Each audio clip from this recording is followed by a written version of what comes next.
Good evening. Phil Lindemann, Krystal, 93 News.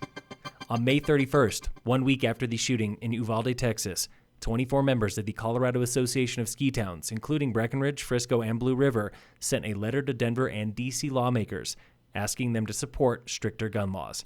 Breckenridge Mayor Eric Mamula. I think a lot of the solution to this is going to have to come from municipalities and not the federal government.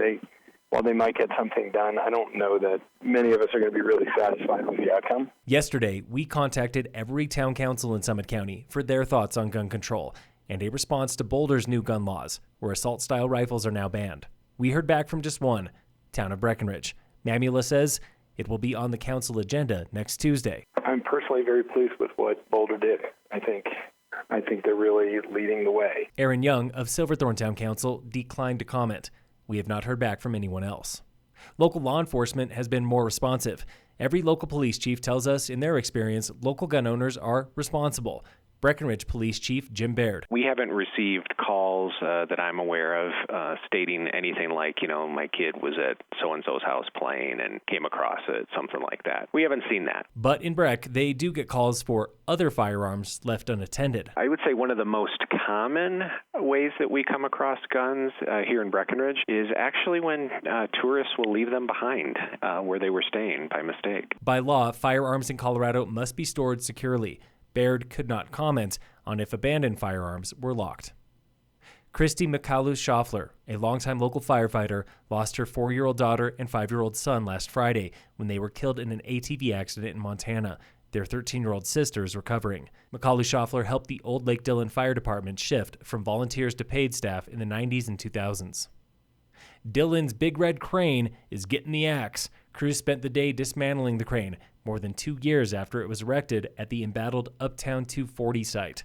Dillon Town Manager Nathan Johnson. We're hoping for that developer to move forward with the plans and resume construction here in the near future. And if they can't do it, hopefully we can find somebody that can. The crane should be gone completely by 7 tonight. Silverthorne Police Sergeant Joel Ponadell was in court yesterday with his attorney asking for access to an internal investigation. The two are convinced those documents will clear Ponadell of domestic and child abuse charges. He has not yet entered a plea and remains on paid leave.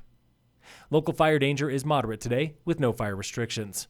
In sports, the Rockies just beat the Giants 4-2 in San Francisco.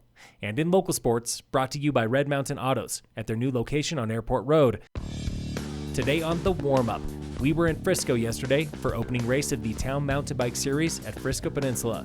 Sam and Claire were in town from Salida, explaining why they made the drive just to ride bikes. I'm just here to chill and drink a beer after. I'm here for my first race, so I'm just stoked to be out.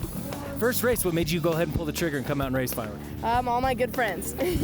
Peer pressure. Longtime local Jeff Rank took second in the men's single-speed division, in part because he never stops biking. This season, I fat biked, since January, so, 4 days a week. So you never stopped, yeah. Winning the men's and overall race was Corey Wallace, in town from Alberta, Canada. Had a few open sections we had to punch it. Then the single track you recover.